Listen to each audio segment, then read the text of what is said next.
few months ago, Nintendo released their latest take on the best-selling Zelda franchise, The Legend of Zelda: Tears of the Kingdom, and with its release broke one of the longest-standing precedents in the history of the company. That precedent, of course, being that each new Zelda game would be, well, unprecedented.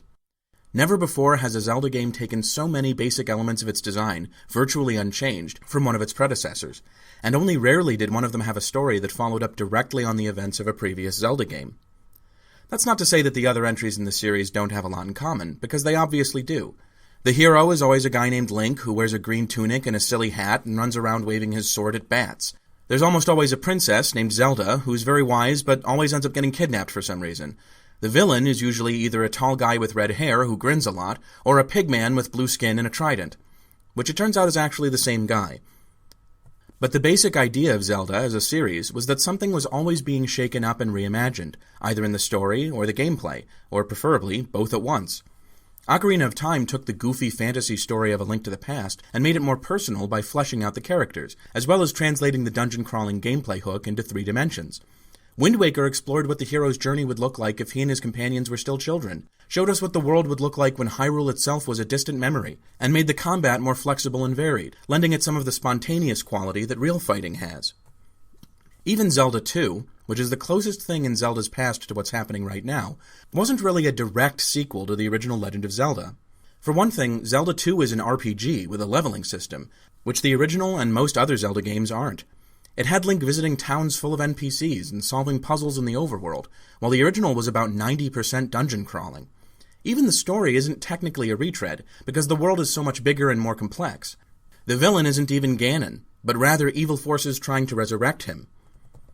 Tears of the Kingdom is a new wrinkle in the Zelda tapestry, a direct sequel to Breath of the Wild which features the same combat mechanics, a reused overworld, characters who are not just similar but are in fact the same people who were involved in the events of the previous game, and a plot that hits all of the same beats as its predecessor. Yes, you heard me right. Fundamentally, these 2 games have the same plot. I'm not saying all the details are the same, but it's remarkable how much the story of this game resembles overpainting applied to an already finished work so it can be sold as something else. Link starts the game on an island in the sky, being led by the ghost of a past king of Hyrule to acquire 4 magical spells which he'll need on his quest. On this sky island are represented in microcosmic form the various environments and challenges found throughout the wider overworld. After he finds them all, Link is given his glider and instructed to find the source of the evils besetting Hyrule, in the meantime trying to find out what happened to Zelda. Link is on this island in the first place because he lost a battle with Ganon, who by the end of the game has turned into a monstrous incarnation of pure evil. To defeat him, Link must find 4 members of the different races of Hyrule and invest them with the strength of their ancestors by conquering a nearby dungeon. These are literally the same people who helped him last game, incidentally. Link also discovers at some point that Zelda has been helping him the whole time by being bound to a course of action that keeps Ganon contained. In Breath of the Wild, she's literally holding him back in a time loop in Hyrule Castle. In Tears of the Kingdom, she time travels to the past and turns into a dragon to protect the Master Sword. Not only are these stories incredibly similar, but they're told in precisely the same way, through a combination of random flashbacks in the overworld and present-day cutscenes taking place in and around dungeons. Both stories are also mostly optional. Since these are sandbox games, you can futz around for 30 hours and then go straight for Ganon if you want to, and the game will barely take notice. By the way, I find it interesting that the concept of DLC has been so polarizing with regard to Tears of the Kingdom. Some people say the game feels like glorified DLC for Breath of the Wild. Others fire back that no DLC would ever be this elaborate, and that if people don't like what they get with Tears of the Kingdom, they should just say so, instead of tarring the game with a label it doesn't deserve. Which is pretty funny to me, since Tears of the Kingdom did in fact begin its life as DLC for Breath of the Wild, and only grew into a full game later on. Eiji Aonuma has frankly admitted this in interviews, and it's exactly the same thing Nintendo did back in 2010 with Super Mario Galaxy 2. So for anyone to be mortified that people would see the marks of a derivative product in this game is a little silly. You might say that it's no longer DLC, but it could easily feel like DLC. It's not crazy to have that impression. But anyway, I'm not here to rag on the story of Tears of the Kingdom. As odd as that may seem, considering this is me we're talking about, I actually really appreciate this game coming out at this time, because its being so similar to Breath of the Wild allows me to pose a question that would have been very difficult to answer at any other time in the franchise's history. What is Zelda right now? Now that Zelda has mostly stopped changing, we can take a breath and examine it to see just how far we've come since the series first jumped into 3D a quarter of a century ago. Zelda has been a 3D action-adventure series for a very long time already, but up to this point it's been difficult to nail down just what it is, because every new installment has been something different. For the first time in a long while, the changes have slowed down to the point that we can get a decent snapshot of its current state. So what is Zelda, based on the last two major entries in the series? Here's my answer. The Legend of Zelda is an open-world action-adventure game about a knight named Link who scours the land of Hyrule for tools and allies to aid him in his fight against Ganon, a being of pure malevolence who wants to cover the land in darkness. Part of his quest is to rescue Princess Zelda, his teammate and later love interest, although their romance is kind of platonic and even standoffish at times. Gameplay-wise, Zelda is split between overworld exploration segments, which emphasize combat with craftable and breakable weapons and traversing various types of terrain, and isolated shrines, which emphasize creative puzzle-solving using Link's collection of magical abilities. Also on the shrine side of things are a handful of larger, more complex dungeons tied to major plot developments. Because the Zelda series is open world, all plot progression is technically optional, except for the final battle with Ganon, and players are expected to spend much of their time simply exploring, collecting resources for crafting and cooking, and completing small pieces of side content at their own chosen pace. These games tend to have a calm, laid-back atmosphere, which actually persists into many of the cutscenes, oddly enough. Also, because it's an open-world series, each game has far more content in it than one player is expected to experience in a single playthrough. The ratio of side content to main content is extraordinarily high, such that completing the whole game could take you 20 hours or 200, depending on how invested you are in the world and how much you enjoy the side content. Thematically, it's also worth noting that the current world of Hyrule is based much less on Western fantasy fiction than it once was. Not only are there far more Eastern cultural elements, like dragons who aren't evil, for instance, but there's also a clear influence which has come from science fiction, particularly the robotic design of many enemies, and the computery appearance of many of Link's Sheikah Slate abilities. I mean, let's be honest, this does not look like a magical spell, does it? It looks like Gary's mod, which is fine, but definitely not particularly fantastical. From this overview, it's easy to see why this current incarnation of Zelda is so popular, and thus why Nintendo didn't bother to change much from one game to the next. It's a pastiche of many elements that people have loved in other games, a mixture of East and West, fantasy and science fiction, combat and puzzles, laid-back exploration, and emotional cutscenes. It has a little something for everybody, and if you don't like a particular part of it, you can just forget that one and move on. What's not to like? Well, if you're a fan of older Zelda games, that's easy. What's not to like is what's not there. Despite the constant changes which Zelda used to be marked with, there were some things that the series clung to for many years, but which are now completely absent, although, as I'll discuss later, some of these started to disappear before Breath of the Wild. Let's examine a list of elements from the older Zelda games now, and see how it compares to the design of the two most recent games. Set in Hyrule? Check. Protagonist is a guy named Link who wears green and has a silly hat? Mostly check, although he seems to have lost the hat at some point. The princess is named Zelda, and the villain is named Ganon? Check. Link has an alternate form that gives him different abilities and changes his appearance? No check. Link explores dungeons that feature a mix of combat and puzzle solving. That's like half a check, now that Tears of the Kingdom has come out. Link has a sidekick character who talks almost exclusively to him and guides him on his adventure. No check. Link has a character arc that revolves around him maturing and becoming a true hero. No check. Link seeks the assistance of other races in Hyrule, including the Gorons, Zoras, etc. Check. Link acquires a kind of utility belt of items from various dungeons, which are useful for both combat and puzzle solving. No check. Ganon seeks the power of the Triforce, and is eventually defeated by an alliance between Link's Triforce of Courage and Zelda's Triforce of Wisdom. No check. So current Zelda scores about a 5 out of 10 on my list. That's not so bad. A lot of series have changed more than half of their basic elements and still been great, right? But let's take a closer look at the places where it falls short. Alternate forms used to be a really big part of Zelda, along with the whole concept of the Dark World introduced in A Link to the Past. Ocarina of Time had a very deliberate contrast between the peaceful, flourishing world of Link's childhood and the scorched wasteland it becomes 7 years later, and this was reinforced by the difference in abilities between Child Link and Adult Link. Majora's Mask had the 3 transformation masks, and Twilight Princess had the wolf form which Link took on in the Twilight. Only Wind Waker and Skyward Sword lacked this element. And even then, in Wind Waker, you did control other people who had different abilities. Then we have the sidekicks. This element was present in every 3D Zelda game until Breath of the Wild, as well as many of the 2D entries. A lot of people were annoyed by these sidekicks, especially Navi from Ocarina of Time and Fi from Skyward Sword. But one thing you can't deny is that they made Link more unique as a character. In Ocarina of Time, he's the only forest child with a fairy. In Wind Waker, he has a talking boat. In Twilight Princess, he's friends with a shadow imp. It was always something that made him stand out from everyone else. This is also something that applies to the next point. One of the major themes of Zelda games always used to be Link's personal growth and maturity. This is especially true in Wind Waker, where he has to grow up fast in order to rescue his sister, and Twilight Princess, where he becomes an inspiration to the children of his village. It's an element that was symbolized by the titles the various Links received. In Ocarina of Time, he was the hero of time. In Wind Waker, the hero of winds. In Twilight Princess, the hero of Twilight. In the two most recent games, he's just the hero, partly because you don't technically have to do most of the content in the game, meaning that Link may not actually have done many heroic deeds for him to be congratulated for. It's much harder for the protagonist of an open-world sandbox to be characterized as anyone's hero than it is in a linear story-focused game. The sandbox nature of current Zelda is also the reason why Link's arsenal of tools has been reduced so much. The steady acquisition of new dungeon items was one of the principal ways that older Zelda games gated content until later on. In a sandbox, where nothing is really supposed to be gated, you can't reasonably withhold any important game mechanic for a considerable length of time. Everything has to be given to the player near the beginning, and since learning how to use a dozen items all at once would be an intimidating ordeal, they basically had to cut it down. It would appear that Nintendo has decided the magic number here is 4, so that's what you get for the whole game. And finally, the Triforce and the goddesses who go along with it.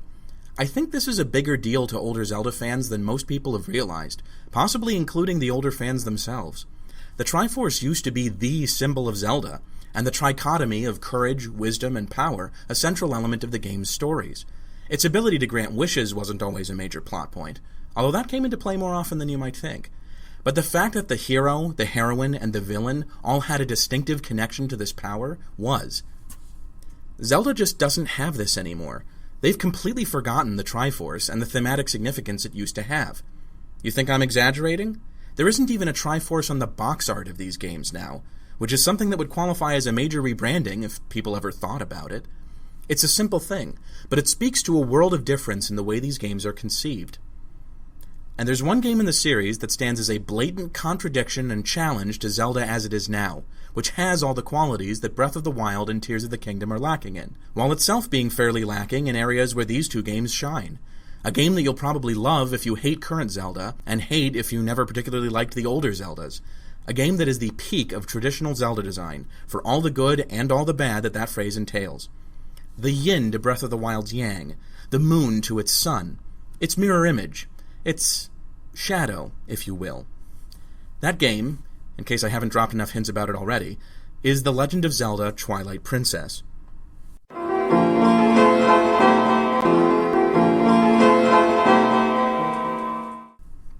Actually, back when Twilight Princess originally came out in late 2006, players could easily have thought that the game it was really trying to be the opposite of was its immediate predecessor.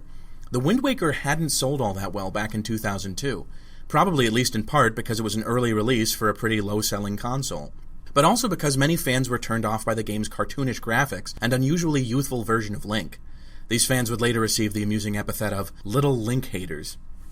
And so Nintendo, following their trademark pattern of overreacting to just about anything anyone says about Zelda, decided that the next entry in the series would star a more mature version of Link, on a quest to save a much less goofy and colorful Hyrule.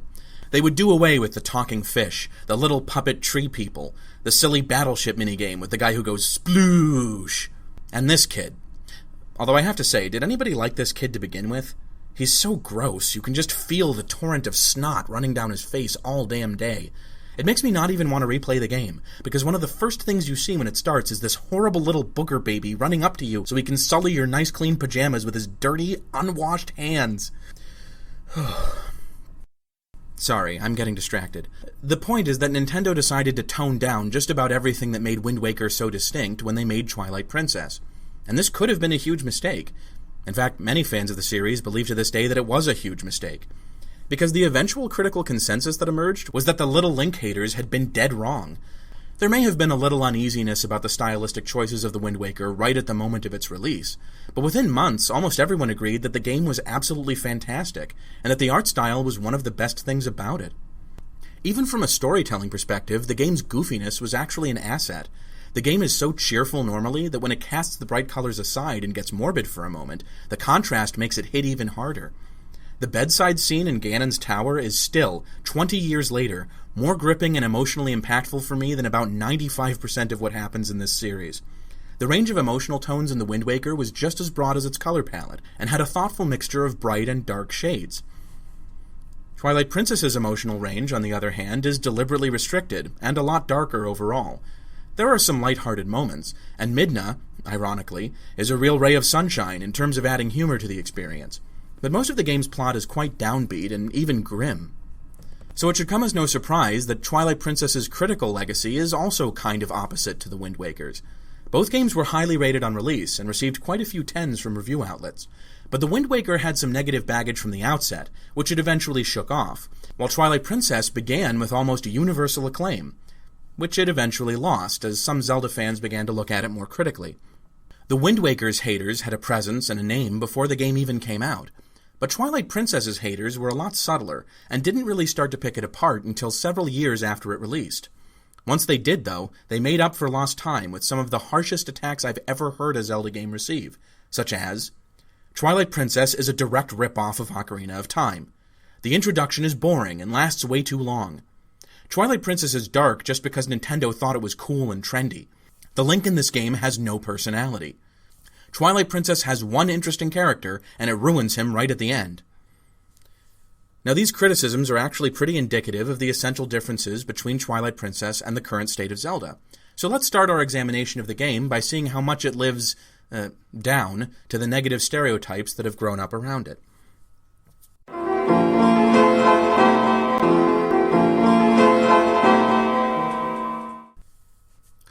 So first, the Ocarina of Time thing.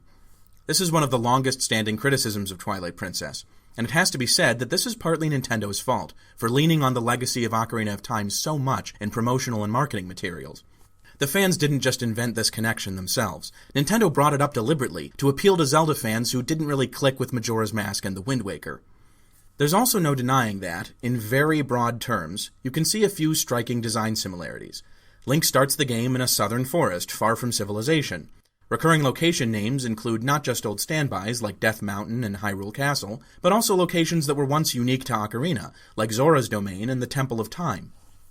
Even the dungeons are similar, at least the first three. A giant tree crawling with spiders, then a fiery Goron mine, and finally the inside of a giant fish. Well, the Lakebed Temple comes right after you meet the Zoras, and it's water-themed. That's the important part. Yeah, in case you didn't notice, I think this is the dumbest criticism on the list. The idea that Twilight Princess is a rip-off of Ocarina of Time revolves almost entirely around the use of similar names for things, and that was never a problem with Zelda before. If you never played a 2D Zelda, you might think that Death Mountain, the Lost Woods, the Master Sword, Lake Hylia, Kakariko Village, and lots of other things were invented for Ocarina of Time too. But they weren't. They all existed in A Link to the Past, and some go back even farther than that. Twilight Princess is not an outlier in the Zelda series in terms of how much it appropriates and recycles concepts from earlier entries. If anything, the real outlier is The Wind Waker for taking less inspiration from other Zelda games than was typical. And I think this is the nugget of truth behind the accusation. Rather than continuing to push the envelope, as The Wind Waker had, Twilight Princess reverted to a style that was reminiscent of both Ocarina of Time and A Link to the Past. So it didn't matter that the game was innovative in its own way, because after the head trip that was The Wind Waker, Twilight Princess still felt like it wasn't innovating enough. Now that second criticism, the one about the long boring intro, that has some more bite to it. It is true that Twilight Princess takes a long time to get going, and that if you're not invested in the story at this point, you will definitely be bored by most of what happens here. From a story perspective, this section is really important, and actually pays off quite satisfyingly in terms of future plot developments. But on repeat playthroughs, this can be pretty tedious stuff. Where I think this argument falls apart, though, is the idea that Twilight Princess is unique in suffering from this. Almost every 3D Zelda game, both before and after Twilight Princess, has had a slow-paced and generally unskippable introduction that gets grading on any playthrough after the first. Majora's Mask has the entire first 3-day cycle, which is 72 minutes of severely restricted gameplay before the game starts properly. The Wind Waker has the tutorials on Outset Island, plus that awful rope-swinging challenge on the pirate ship, plus arguably the entirety of Forsaken Fortress, a forced stealth section that is about as tedious as anything in the game. Even Breath of the Wild and Tears of the Kingdom, on repeat plays, force you to revisit all the tutorial shrines, so you can learn how to use abilities that you've already used for 200 hours before the open world actually, opens. And Skyward Sword? Geez, I would have trouble nailing down the point when it stops being a tedious, slow-paced train wreck. It'd be after the first dungeon, that's for sure. Ironically, the only 3D Zelda game that does throw you right into the action is Ocarina of Time, the game that Twilight Princess is so often lambasted for imitating too much.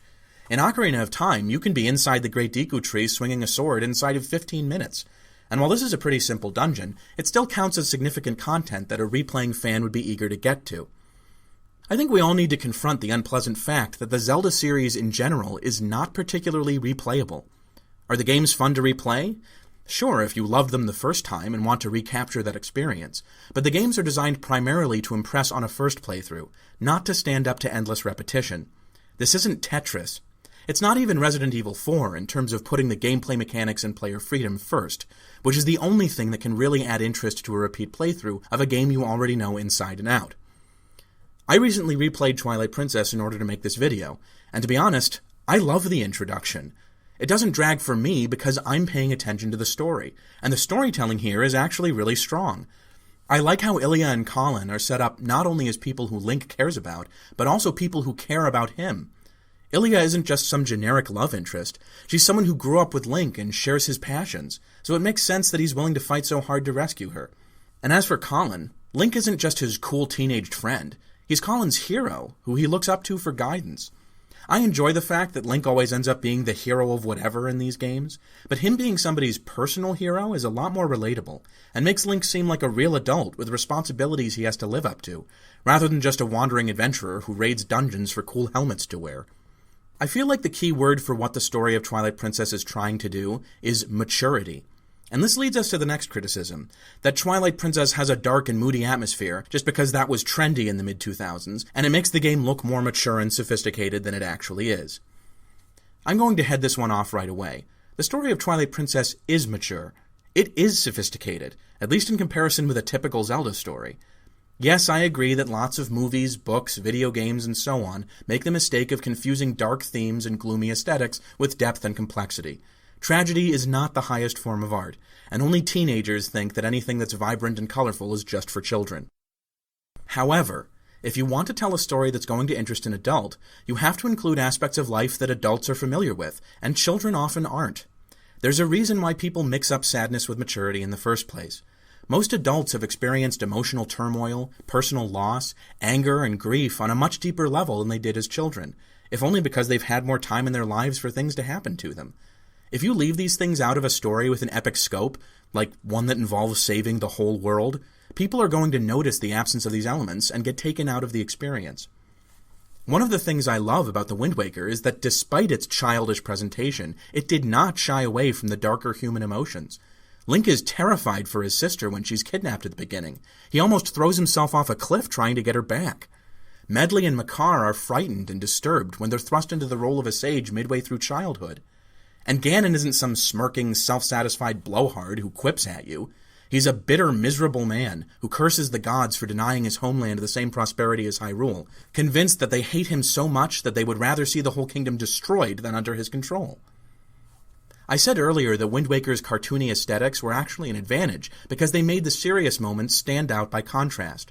But what a lot of people seem to forget is that Twilight Princess actually benefits from the same dynamic in reverse. It's so bleak and grim at the beginning that when Link starts to take the upper hand later on in the story, it feels even more triumphant than usual, because it's a contrast from where things started. Link saves a lot of people in Twilight Princess. He rescues a bunch of friendly monkeys in the Forest Temple. He cures the Patriarch of the Gorons and convinces them all to rejoin the humans in Kakariko Village. He saves the life of the Zora's young prince, not to mention thawing most of them out of a giant block of ice. And the reason he's able to do all this is because Zant has everything locked up and under his control when the game begins. Twilight Princess isn't a game that makes me laugh very often, like The Wind Waker does, but it does make me smile. If it just wallowed in misery and made everything look hopelessly bleak, that would be a very unrewarding story to engage with. But that's not what its story is like at all. In its own subdued way, Twilight Princess is actually a very quirky game, with the same kinds of charming, characterful moments that were such an important part of The Wind Waker. This is the game where we encounter Agatha, a rich little girl whose only dream is to have a tea party with a bunch of insects. Uku, an Escher-esque bird person who lives in a city in the sky and has a disembodied head for a son. Gorons who love to sumo wrestle and lounge around in hot springs. And Mallow, who's essentially a baby version of Milo Minderbinder from Catch-22. So that last criticism, the idea that the game has no decent characters in it, I can't go along with that. These characters are great, and stand up to the cast of just about any Zelda game you care to name.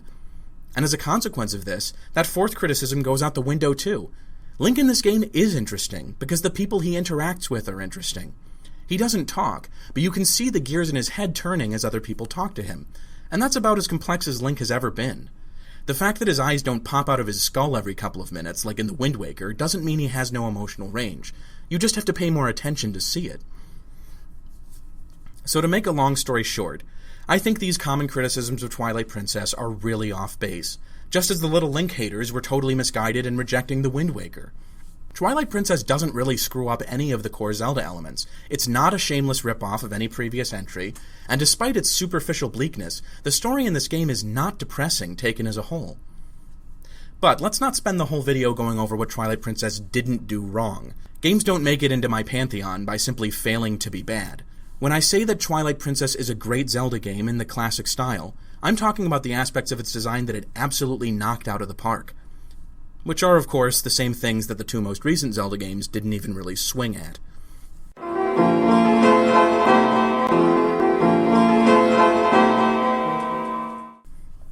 When you look at the list of classic Zelda elements that I brought up earlier, and specifically at the ones that seem to be absent from the series as it is now, you can see that 2 of the 5, the arsenal of items and the complex dungeons, are mostly gameplay related, 2, the sidekick and the relevance of the Triforce, are mostly story related, and 1, the alternate form, is pretty crucial to both gameplay and story.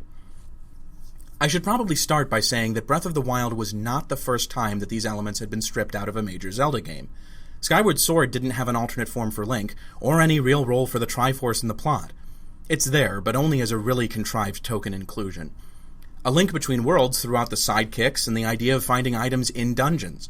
Instead, it had you choose items from a shop that then gave you access to the dungeons, which was clever and opened the game world up early, although I wasn't a big fan of it myself. So none of these things is a sacred cow that's off limits to designers looking to make Zelda games new and exciting. But that doesn't stop me from being impressed by a game that manages to make Zelda interesting by reworking these elements instead of throwing them out. Take the dungeons, for instance.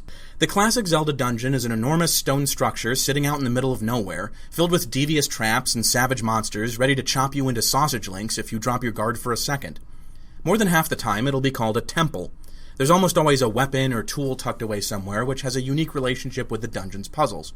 And in the farthest reaches of the dungeon, often underground, is a giant boss monster that brings a climactic end to the whole experience, after which you get spat out into the countryside to go look for more.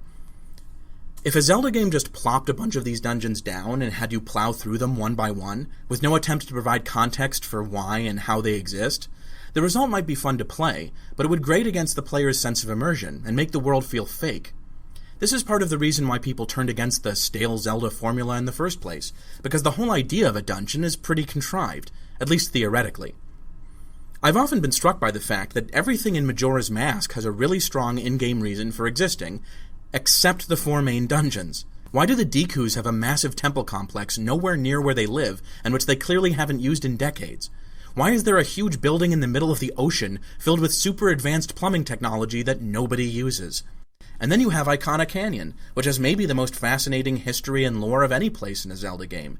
You go through the graveyard, Icona Castle, Stone Tower. These are all amazingly realized places. And then at the top of Stone Tower, there's this huge labyrinthine building that doesn't serve any purpose whatsoever. Why would anyone construct a building 4 times bigger than a castle on top of the tallest tower in the world? Now, by contrast, Ocarina of Time actually did a lot more to make the dungeons fit into the world. None of the first 3 are temples, and they all have reasons for being as complicated as they are. Even when you get to the temples later on, these places are full of evidence that somebody actually did something here at one time. The Fire Temple has Gorons inside it, who clearly know their way around. The Water Temple and Shadow Temple have writing on the walls from past inhabitants. The Spirit Temple actually has characters doing things in it while you're there. The one exception here is the Forest Temple. I don't know what's going on with the Forest Temple, except that it scares the ever-loving crap out of me. Anyway, Twilight Princess carries on this tradition from Ocarina of Time, and in my opinion, actually does it better. I love the Goron mines, with its combination of man-made and natural elements. Goron-made. Whatever. The point is that, unlike Dodongo Caverns, this place actually looks like a mine, and a place where people could actually work. Snow Peak Ruins squeezes the classic dungeon layout into a beautiful old-fashioned mansion. You already know how much I love mansions. Which also makes way more sense being on top of Snow Peak than a temple would have. The city in the sky is really weird, but that weirdness is foreshadowed by Uku from the beginning of the game, so you have a reason to believe in it. These dungeons are more than just a fun distraction from the story. In many cases, they actually enhance the story, and I appreciate the effort that went into giving them some background. It's what makes the difference between a game you can get lost in, and a game that seems like it's lost. The way you get items in Twilight Princess's dungeons is also creative. It's not just a matter of fighting a random sub-boss halfway through the level and then getting a dungeon item as a reward. I mean, sometimes it is. But the game keeps it fresh by changing the variables on you. In the Forest Temple and Snow Peak Ruins, you pick up a weapon from an enemy who was using it against you. In the Arbiter's Grounds, you don't get the item until close to the end, and it sees more use in other dungeons. In the Temple of Time, you get the dungeon item really quickly, and then have a slower time bringing the statue back down with you. And this is a fun set of dungeon items, too. I'm sorry, but if you can't appreciate Link waddling around at 0.5 mile per hour with a 100-pound steel ball so he can throw it at a chandelier, you have no sense of humor. The spinner gets a lot of crap for being useless over most of the game world, but in its element, it's possibly the coolest way that Link has ever gotten around. And if it isn't, then another strong candidate for that title is the double claw shots. But of course, just like the dungeons themselves, you can't judge dungeon items outside of their context. What really matters is not so much the items as the puzzles that you use them on. That's why the bow from the Goron mines, which is by far the simplest dungeon item, as well as something that's been in Zelda for ages, is still one of my favorite items in the game. Items don't have to be flashy or elaborate to be fun. They just have to contribute to interesting challenges. So despite what many critics have said, I would submit that there's a lot of fun to be had in Twilight Princess. However, I would also be the first to concede that fun is not Twilight Princess's primary hook. The actual key to the game's appeal is its atmosphere, and what really gets on some players' nerves, as far as I can see, is that it puts mood above mechanics on the list of design priorities.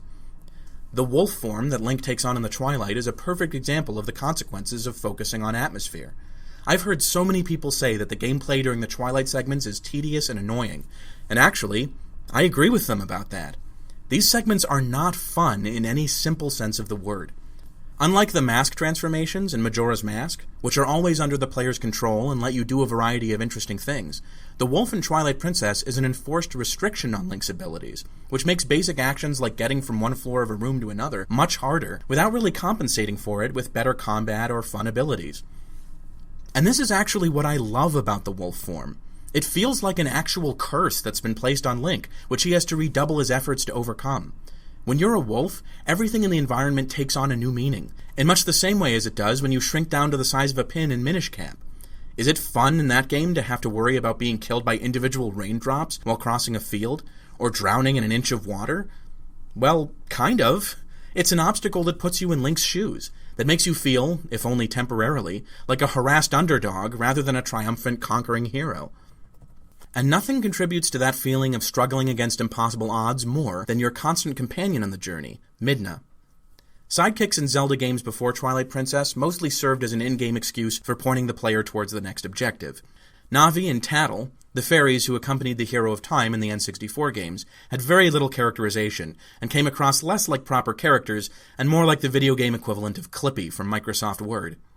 I was just a kid when Majora's Mask came out, and even back then, the idea that Link was risking his life to get Navi back in that game seemed totally ridiculous to me and my game-playing friends.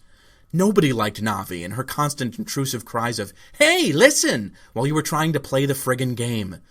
Tattle was slightly more interesting, At least she had a connection to the game's villain and a brother she was trying to rescue, but she still wasn't what I'd call a major character. The Wind Waker was a big step forward in this department. The King of Red Lions may have been a boat, but he certainly wasn't a wooden actor. While his motives at the beginning of the game were pretty hard to figure out, he was the first Zelda sidekick to actually have his own agenda and a personality to go along with it. Mostly he was stern and kind of paternal toward Link, but every now and then he'd burst out laughing or shake his head, and of course once he was revealed as the disguised King of Hyrule, that added some weight to his characterization and made him feel more like a real person. You know, since he actually was a person and not just a magical talking canoe. However, I still wouldn't call him a major character, because most of his actions are in the background. He doesn't emerge from the background until close to the end of the game, at which point most of the plot has already happened. Midna, on the other hand, plays a very active role in the plot of Twilight Princess, almost from the beginning. One thing I really liked about Midna the moment I first saw her is that she's mysterious. Both her appearance and the way she moves makes it clear that she's not human, but she's obviously more human than the other creatures of the Twilight that you've seen up to this point. Also, she's only a sidekick in a very loose sense of the word. Actually, she only sets you free after making you promise to be her sidekick and do whatever she wants. And this is sort of a theme with Midna, at least early on. She's not your friend. She's a harsh taskmaster who generally only helps Link accomplish something after mocking him for not being able to do it on his own. She hates Zant, the King of Twilight, but not necessarily because of his assault on Hyrule. The Twilight is Midna's home just as much as it is his, and she gives some pretty strong indications that if it wasn't Zant doing it, she wouldn't have much of a problem with what he's doing. This adds a dynamic to the game's plot which I personally find fascinating. While Link is in the Twilight, he's dependent on Midna to get around and protect himself, and she helps him even though doing so will dispel the Twilight in which she's totally comfortable and at home. Then, back in the Light World, as he ventures into the game's various dungeons, Midna is depending on Link to gather the fused shadows for her, even though doing so gives her access to stronger magic, which she could theoretically use to conquer Hyrule herself. It's like a battle of wits between the two. Both characters are giving up a short-term advantage as a gesture of cooperation with the only person who can help them. The sadness and tedium of the Twilight sections is lightened by having Midna around, both as a helper and someone to talk to, while the fun of the dungeons is tempered by the knowledge that what you're looking for is dark magic that's going to be used by someone who's not totally trustworthy. It's only later in the game, after she tries and fails to defeat Zant with her original plan, that Midna begins to show how much she's been changed by the events of the story. She earns her friendship with Link in a way that no other Zelda sidekick has even come close to. There are Zelda games where even Link doesn't have a character arc, but in Twilight Princess, even his sidekick has one. That's special. And there's one other figure in Twilight Princess who gets a surprising amount of development considering his role in the plot. The villain. Zant is one of the more polarizing Zelda characters out there. When I brought up the criticism that Twilight Princess has only one good character and they ruined him at the end, he was the one I was talking about. Zant is simultaneously one of the most enigmatic and genuinely creepy antagonists in any Nintendo game, and a pathetic whiner who goes out of his mind with panic when he realizes that he's actually in danger of losing a fight. This final cutscene with Zant bewildered people when Twilight Princess first came out. They had no idea what to think. Here was this villain who had been set up as serious and calculating, every bit the equal of Ganon in his power and malicious ingenuity, shrieking like a magpie, stamping his feet, and just basically acting like a child. If anybody ever thought Zant was cool, this part of the game obliterated that impression once and for all. Here's a question for you, though. Is the Skull Kid from Majora's Mask cool? Is he a good villain? Is he an interesting character? Because if you examine these two characters side by side, there's a lot of similarities. Zant and the Skull Kid are both weak, despised outcasts who stumble across a source of powerful magic that gives them the opportunity to turn the tables on everyone else and upend the foundations of society. Both characters use their new powers to take everything they ever wanted from others and kill or terrify anyone who stands in their way. And, despite the fact that they now can get whatever they want, they're both emotionally volatile and self-destructive, so that nothing they've used their magic to create can possibly last. Given enough time, they're certain to destroy themselves, along with everything under their control. The fact that these two are mere puppets for a greater power that uses them and then casts them aside doesn't mean they aren't scary. Anger is scary, as are the things that anger can make people do. The shriek that the Skull Kid lets out when he's about to drive the moon into Termina has always scared me, and I don't think Zant's temper tantrum at the end of Twilight Princess is that different. Even the boss fight afterwards, which I admit is pretty goofy at points, also manages to be kind of scary, especially at the very end, when Zant makes one last desperate effort to batter you into submission by barging into you again and again. This fight is chaotic, and I think that's the whole point of Zant's character. Under the thin pretense of being a calm, composed monarch, Zant is actually boiling over with hatred and rage, which he's less and less able to control over time. Even while you're clearing the Palace of Twilight, before you confront Zant, there are signs that this is happening. The two phantom versions of Zant that you fight here are constantly dodging around and summoning other enemies to distract you. Even as a projection, Zant is afraid of you and trying to cheat his way to victory. And what do the phantoms do when you defeat them? They explode into a cloud of darkness, one last act of spite and aggression before they disappear. Another example of this is the Zant head enemies that you're constantly fighting here. These things are the incarnation of Zant's self-conscious bravado, a big spooky mask that he has to wear all the time because his true face is so unimpressive. They act just like him too, teleporting all over the place and attacking in huge groups to distract you from the fact that they're actually really easy to defeat.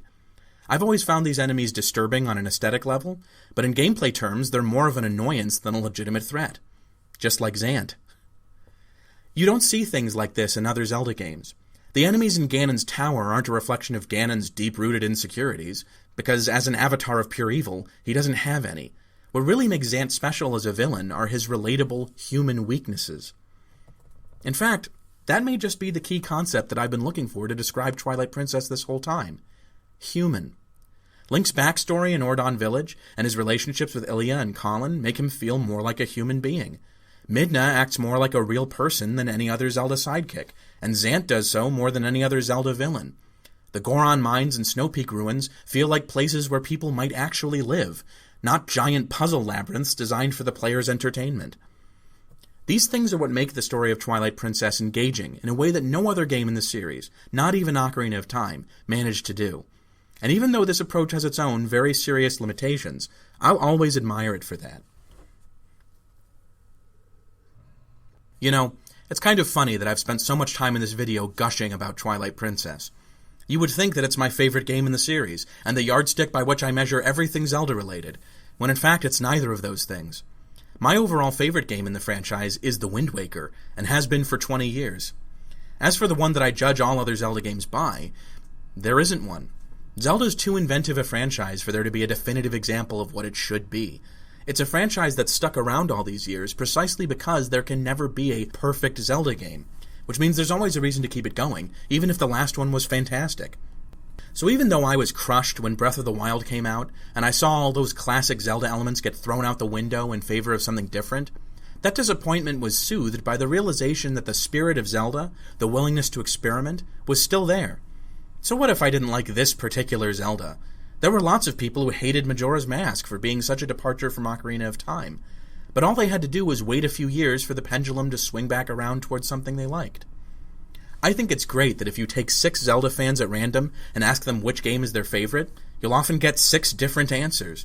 That's what makes Zelda such a unique game franchise, not the fantasy setting or the swordplay, or even necessarily the dungeons. It's the fact that Zelda never rests on its laurels. Or at least it didn't, until now. If Breath of the Wild shocked me with how much it was willing to throw out, Tears of the Kingdom shocks me with how much it's willing to keep around, even the stuff that's beginning to stink. It's like Nintendo had a yard sale to get rid of all the old Breath of the Wild furniture, and then an hour in they decided that they didn't want to sell any of it after all. Tears of the Kingdom actually is what people used to smear Twilight Princess as, a game stuck in the shadow of a more illustrious and creative predecessor that already did everything it's trying to do. The designers of Twilight Princess took a lot of ideas from all the previous 3D Zeldas, but by combining them together in novel ways, was able to make them fresh. With Tears of the Kingdom, I can't escape the feeling that having only one predecessor to draw from has made the game sterile and unimaginative.